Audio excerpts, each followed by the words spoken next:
Hello बच्चों, good morning. Class 4 Hindi में है आपके चैप्टर नंबर 3 शब्द और वाक्य जो हमने पढ़ रखा था। आज हम इसके करते हैं अभ्यास प्रश्न। अभ्यास प्रश्न जो है आपके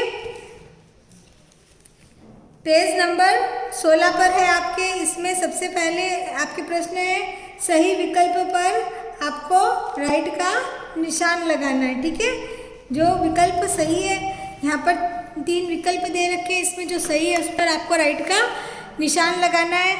क इनमें से कौन सा शब्द तद्भव है, यानी कि 3 विकल्प दे रखे हैं, इनमें से जो विकल्प सही है उस पर आपको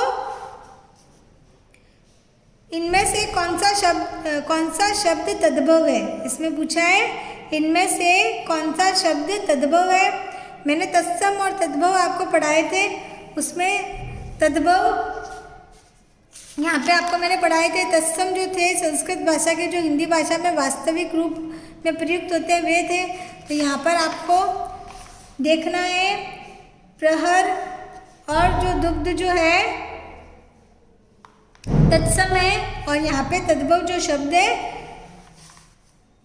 ब नंबर पर धुआं क्या है, तद्भव शब्द। ठीक है, उसके बाद में ख, जो शब्द एक निश्चित अर्थ के लिए प्रसिद्ध हो जाते हैं उन्हें कहते हैं अरूढ़, ब यौगिक या स योग रूढ़। तो इसमें से सही उत्तर आपके है रूढ़ शब्द।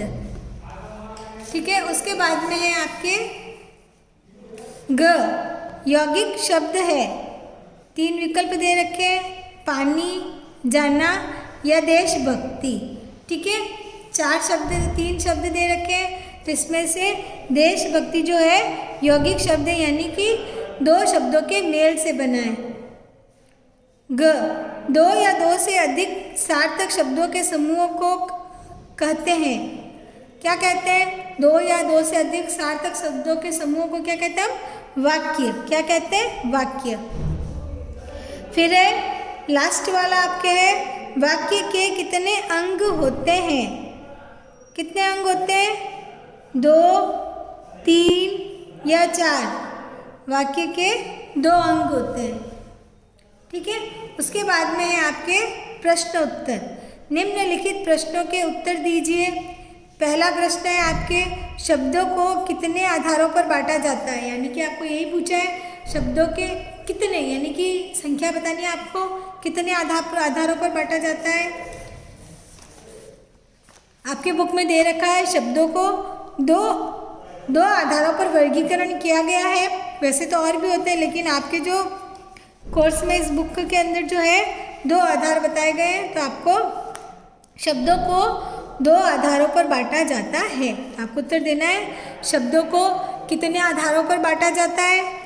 शब्दों को 2 आधारों पर बांटा जाता है। ठीक है, उसके बाद में आपके अगला प्रश्न जो है ख, उत्पत्ति के आधार पर शब्द के कितने भेद होते हैं। उत्पत्ति के आधार पर शब्द के 2 भेद हैं। ठीक है, आपको लिखना है 2 भेद होते हैं। यहाँ पे आपके दे रखा है चैप्टर के अंदर उत्पत्ति के आधार पर तद्भव और तत्सम और तद्भव। उसके बाद में आपके पूछा है प्रश्नवाचक वाक्य कैसे होते हैं। वैसे तो आपको भी पता है प्रश्नवाचक वाक्य के पीछे प्रश्न मार्क का ये जो चिन्ह लगा होता है, क्वेश्चन मार्क का। ठीक है, तो आपको लिखना है प्रश्नवाचक वाक्य, जिन वाक्यों द्वारा कोई प्रश्न पूछा जाता है उन्हें प्रश्नवाचक वाक्य कहते हैं। ठीक है, आप उदाहरण भी दे सकते हैं, कोई भी प्रश्न बनाकर लिख कर। ठीक है, प्रश्नवाचक वाक्य वाला, प्रश्नवाचक वाक्य जिन वाक्यों द्वारा कोई प्रश्न पूछा जाता है उन्हें प्रश्नवाचक वाक्य कहते हैं। उसके बाद में आपके ग, साधारण वाक्य की परिभाषा दीजिए, यानी कि जो साधारण वाक्य के बारे में मैंने बताया था वह पूछा है आपके ऐसे वाक्य जिनमें कोई बात सरल ढंग से कही जाती है उसे साधारण वाक्य कहते हैं। यानी कि यही आपको छोटे छोटे उत्तर मैंने लिखाए हैं, आपको यही आपको कॉपी में लिखने हैं। ऐसे वाक्य जिनमें कोई बात सरल ढंग से कही जाती है उसे साधारण वाक्य कहते हैं।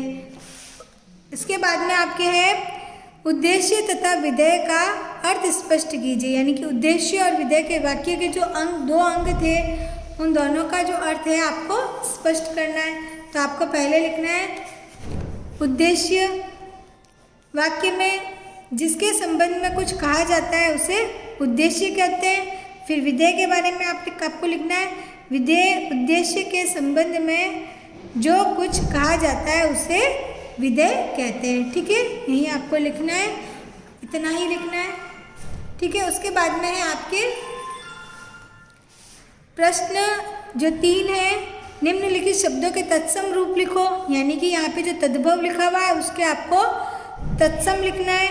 जैसे उल्लू, उल्लुक, पीला, पीत, मोर, मयूर, घोड़ा, गोटक, दांत, दंत, नाक, नासिका, घी, घृत, दही, दद्दी, सूरज, सूर्य, आधा, अर्ध। ठीक है, उसके बाद में है नंबर 4 पर आपके है निम्नलिखित शब्दों के तद्भव रूप लिखो, यानी कि यहाँ पे तत्सम लिखे हुए आपको तद्भव लिखना है। अर्ध, आधा, कपोत, कबूतर, हस्त, हाथ, कर्ण, कान, ओष्ठ, ओठ, रात्रि, रात, गृह, घर, पुत्र, पूत, कपाट, किवाड़। ठीक है, ये आपके हो गए। उसके बाद में लास्ट वाला जो है निम्नलिखित वाक्यों में से उद्देश्य और विधेय अलग अलग करके लिखना है। आपको उद्देश्य और विधेय जो है अलग अलग करके लिखना है। मैंने आपको पहले समझा रखे थे। चंद्रमा अस्त हो रहा है, तो इसमें उद्देश्य क्या है? चंद्रमा, आपको लिखना है चंद्रमा। और जो पूरा ये वाला जो अस्त हो रहा है विधेय क्या है? अस्त हो रहा है। ठीक है, उसके बाद में ऐश्वर्या गाती है, तो इसमें ऐश्वर्या क्या है? उद्देश्य। और जो बाकी वाला जो है गाती है वह है विधेय। ठीक है, ऐसे ही आपको ग वाला भी ऐसे ही करना है। जैसे कि माताजी खाना पका रही है, तो माताजी क्या है? यहाँ पे आपके पहले ही बता रखा है उद्देश्य और विधेय में। मैंने आपको वाक्य में जिसके संबंध में कुछ कहा जाता है उसे उद्देश्य कहते हैं। ठीक है, तो यहाँ पर माताजी के संबंध में कुछ कहा जा रहा है तो आपको लिखना है माताजी। उसके बाद में खाना पका रही है, खाना पका रही है। ठीक है, उसके बाद में चिड़िया आसमान में उड़ रही है, तो यहाँ पे चिड़िया के संबंध में कुछ कहा जा रहा है। तो यहाँ पे चिड़िया है, फिर आसमान में उड़ रही है, आसमान में उड़ रही है। फिर सार्थक एक मेहनती विद्यार्थी है, तो यहाँ पर सार्थक क्या है? उद्देश्य।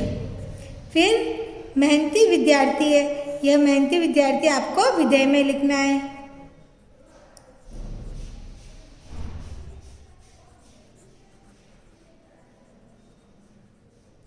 उसके बाद में है आपके लास्ट वाला अध्यापिका कक्षा में पढ़ा रही है। यहाँ पे अध्यापिका के विषय में कुछ कहा जा रहा है, तो अध्यापिका क्या है? उद्देश्य।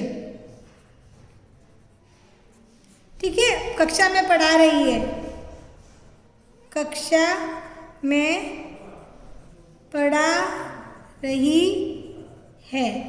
ठीक है, ये जो उद्देश्य है और पीछे वाला सेंटेंस जो है विधेय है। ठीक है, आज इतना ही। आपको ये जो मैंने करवाया है कॉपी में करना है। ठीक है, थैंक यू।